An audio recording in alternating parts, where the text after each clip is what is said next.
breaking news in the NBA. Jonathan Kuminga. Jonathan Kuminga. Well, the second best player is Jonathan Kuminga right now. Jonathan Kuminga. In the span of 2 months, he's gone from having rotational minutes to being a cornerstone in the future of the Warriors dynasty, all at 21 years old. And now, midway through year 3, it's clear the Warriors have their player for the present and the future. Jonathan Kuminga is a star, man. There have been bold statements made about his future potential, but one simply stands out by Klay Thompson. The sky's the limit for his career. A message that's run through him since young, but through no less than Kuminga's hard work and sacrifice. So I'll take you back to 2016, where Kuminga, having grew up in Congo, at the age of 13, would follow in his older brother's footsteps to play high school basketball. A bold move for a 13-year-old, leaving his parents behind and with no knowledge of the language. But ultimately, a move that would mature him beyond his years, a notable theme throughout his career. Kuminga would make his mark at several high schools, and in 2019 would receive Sophomore of the Year honours at Our Saviour New American School. He was the consensus best player in his class before reclassifying to the 2020 class. Kuminga profiled as an athletic wing. His quick first step, long strides, and God-given athleticism made him unstoppable getting to the basket, and his positive ball handling and passing gave him all-worldly scoring upside. I mean, he literally dunked on Chet. It became abundantly clear early on that the sky really was his limit. Highlight after highlight. He got offers from the most prestigious colleges in the country, like Duke and Kentucky, but would make a leap in faith in opting out of college for the NBA G League Ignite team. A team that had just been created, giving high school players the direct pathway to playing NBA caliber pros in the G League. A path that installed a maturity beyond Kuminga's years. The 18-year-old's talents were without question. He could jump out the gym with anybody in the world, and his physical strength withstood against the bigger bodied pros. But his poor shooting splits and lackluster feel for the game would leave a lot to be desired. But the Warriors would bet on the upside of Kuminga at pick 7. No doubt he was the best player available, but questions were raised about his position in the win now Warriors era.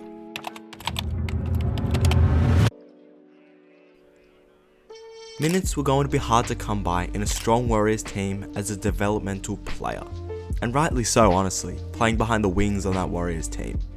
It was minimal minutes for the lottery pick, but 30 games into the year, Kuminga would break out against Toronto in his first start. He eased his way to 26 points, which would pave the way for greater minutes through the end of the year. Yet when it mattered most, Kuminga's playing time would fall to 9 minutes a game in the playoffs, majority of which were garbage time minutes. Yet, he left the season as the second youngest NBA champion ever.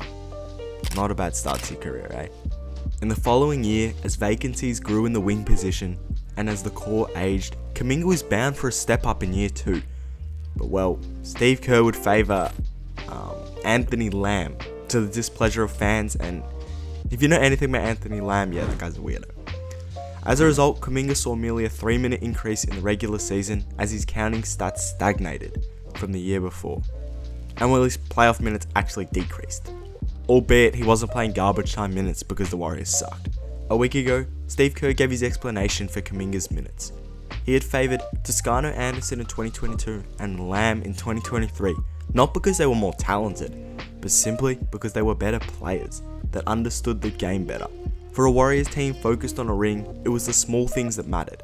Communication defensively, ball movement, and synergy with the core that were essential, and traits that the raw Kuminga had not yet mastered, and his athleticism couldn't single-handedly carry him at the highest level. It could be argued that especially in the 2022-2023 season, that increased playing time would allow Kuminga to develop these instinctive traits. Yet, well, Steve Kerr disagrees. And in fairness, behind multiple Hall of Fame players in training, surely things are bound to get better. Entering the 2023-2024 season, or this season, the Warriors would exercise the 4th-year option on Kuminga's contract, a sign of faith or a ploy to keep him on a cheap deal. We would come to see as the year unravelled. And well, this season wasn't getting off to the start you would guess. Despite the Warriors' depletion on the wing, Kuminga's minutes would hover around 20 minutes per game until the end of 2023, as Kerr would again favour out-of-touch veterans like Wiggins and Clay, whose production was subpar. His flashes of brilliance became more apparent in year 3, but so did the miscues.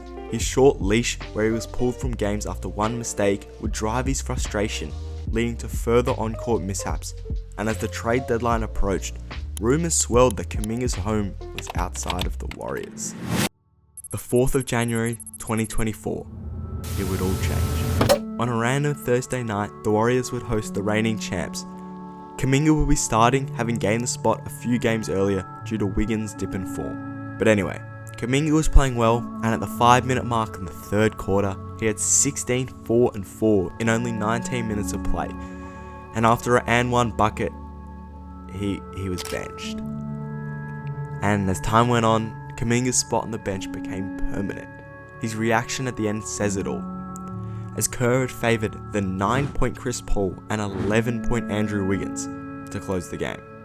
You bench your young guy in Jonathan Kuminga, 19 minutes. He had 16, 4 and 4, was playing great basketball.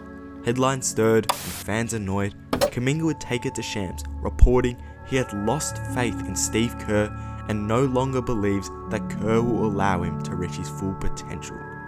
Wow. Inevitably, trade talks increased, but apparently the two would talk it out. Kerr describing it as actually a good thing for him to kind of express his frustration because it kind of forced him to really take ownership of it. And well, the exact next game, 35 minutes, 25, 28, 30, 30, 43. And slowly but surely, Kuminga had gained the trust of Kerr. His averages since the Denver game speak for themselves.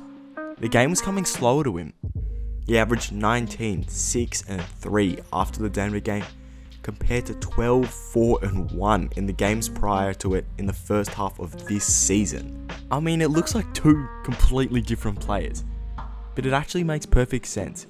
Kuminga was shooting less threes as he was settling less, a problem that he'd had throughout his NBA career when bigger bodies were laid out in front of him.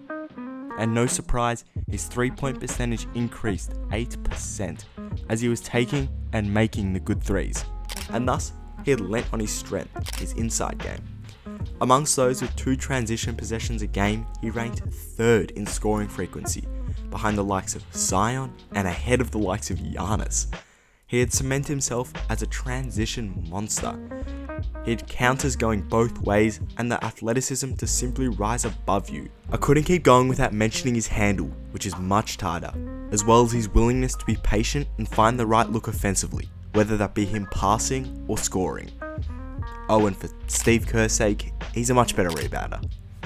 Thus now, Kuminga has granted himself a leash alongside that of Steph Curry and Draymond Green, and established himself as the consensus number 2 scoring threat for the Warriors, as the Warriors actively look to run plays for him, something they had not done in the years prior. Kerr can admit his fault in Kuminga's development, where there were times early in the season where I didn't bring him back in, and maybe I should have, but ultimately it's important to recognise that Kuminga is only 21 years old and in year 3, and in a world of Chet Holmgrens and Wembanyamas, 99% of players can't reach that level of production that early. For Kuminga, all it took was some patience, increased faith in Coach Kerr, and a random Thursday night in January. But what's next? Obviously, Kuminga is far from perfect. If we look at his heat map from now to his rookie year, Kuminga has focused on his strengths, prioritising his finishing over his shooting, and rightly so. But his next step is to expand his range. It starts with his mid-range shot, which is coming along, but also his 3-ball, that without, teams will simply gap him in the playoffs, and with the likes of Draymond Green on the team, it leaves for subpar spacing that will be exploited in the playoffs.